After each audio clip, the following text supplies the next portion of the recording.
Bismillah. Well, basically, I have tons of things here pointed out, but inshallah, I'm going to try to finish it in 5 minutes. Well, first of all, one of the things that I would like to state from an Islamic perspective or an Islamic point of view is what we talked about previously, which is the decriminalization of the bill that was passed. And as we know that this is basically something that came to us from the British, it's not something that was Islamically added to the as part of our constitution or as part of the law or the legal system. In Islam, first of all, we know that suicide is haram, and which means basically it's impermissible. But the reason for that is that, as I mentioned earlier, that it's basically from the maqasid of Sharia. It is from the purpose of the legal system that all life is valuable, everyone's dignity is valuable, everyone's property is valuable, the intellect has to be saved, and people's lineage and family has to be safeguarded. So all of these are the purposes of why the Islamic legal framework is there. And so this was the reason why it was actually haram.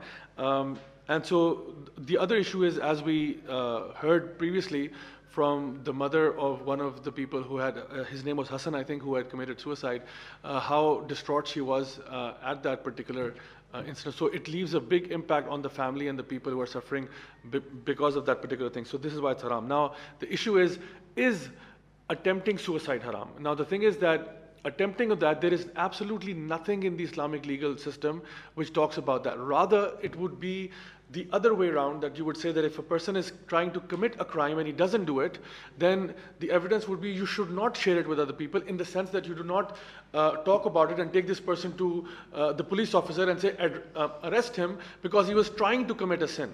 As a matter of fact, we have this story which is coming to us from Umar ibn Khattab radiallahu anhu, who was the second Khalifa of Islam, and a person came to him and he said that my daughter attempted suicide. This is the only story I could find in the Quran and the Sunnah or anything else that actually ever happened like this, where somebody attempted and then what happened after that. So his daughter attempted suicide because of certain reasons. Now, he went to Umar ibn Khattab, who was the Khalifa at that time, and he said that she attempted, and he actually rebuked him for that. He scolded him for that why are you, opening her secrets in front of me? You should rather advise her and help her yourself, instead of bringing it to making it like a government issue and saying that she needs to be punished or what do I do with her.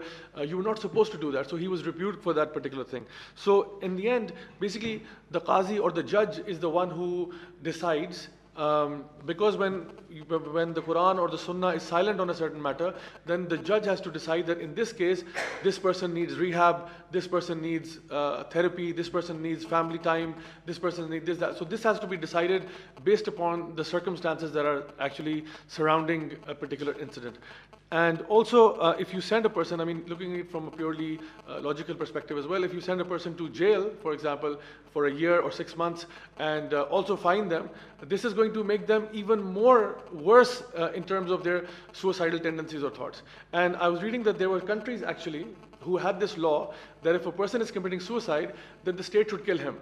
Meaning, if you can't kill yourself, the state will do it. The state will actually do it for you. So how does that help safeguard anything? I mean, that's just beyond comprehension.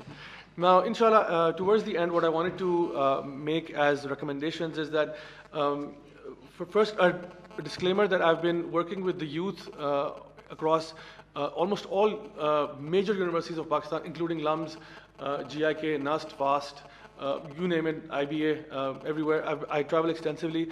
I've delivered over 3,000 public talks across Pakistan, and I continue to do this every day. So at average, I'm doing like 3 to 4 talks a day. Now, the topic of my discussion, which I speak on, is basically character building and character development. And part of that is to advocate for the mind, body, and soul experience for all human beings, which is basically that we should take care of our minds, our bodies, and our souls as well.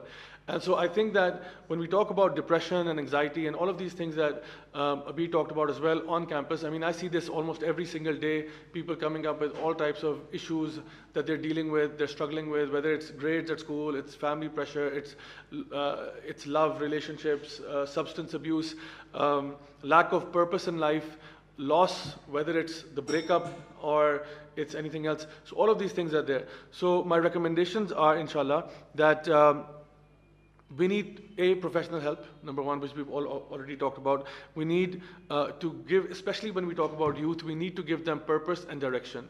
Oftentimes, the schools are giving them education, which is teaching them math, chemistry, physics, but the students have no clue what they're doing in life. They have absolutely no clue. So if you don't have purpose in life, then you might as well end your life and it's not going to matter to you. But if you have clear goals in life and you have a path that you have to follow, then you have a productive life. And we need to engage them within the community as well. One thing that I find very beneficial, and I've dealt with a lot of people suffering from depression and things like that, if you engage them within the community, ask them to help other people out, and so they'll forget their own pains. When they start giving instead of taking, they become active members of society. And last piece of suggestion is that something that I saw in the University of Canberra in Australia was that when I did this suicide intervention workshop and training, this lasted for about 3 days intensive. So we did full day, 3 days of training, Friday, Saturday, and Sunday. And this was something that we did voluntarily. And part of that training was that we learned how to identify people who were suffering from depression and such issues. And so right after that, we set up an office in our university whereby people could come and they could seek help if they were going through trouble like that. So my advice, inshallah, is that we need to have such things in university campuses, in schools, and also in madrassas. Yes. Because you see, the masajid are already there. And this is for example, for the Jummah prayer, you have people coming in hundreds, right? And so if you were to just talk to the imams, and I've been to certain madrasas and I've actually taught some of the imams to lectures on public speaking, how to not use foul language and to be able to articulate their thoughts nicely and not to be screaming and aggressive and all that. So it has benefited to some degree maybe, but I think we need to have it on a greater scale, and we need to tell them that if somebody comes up to you, because people do come up to imams for help and counsel, so if we teach them that if a person comes to you, you treat them like this, then inshallah I hope that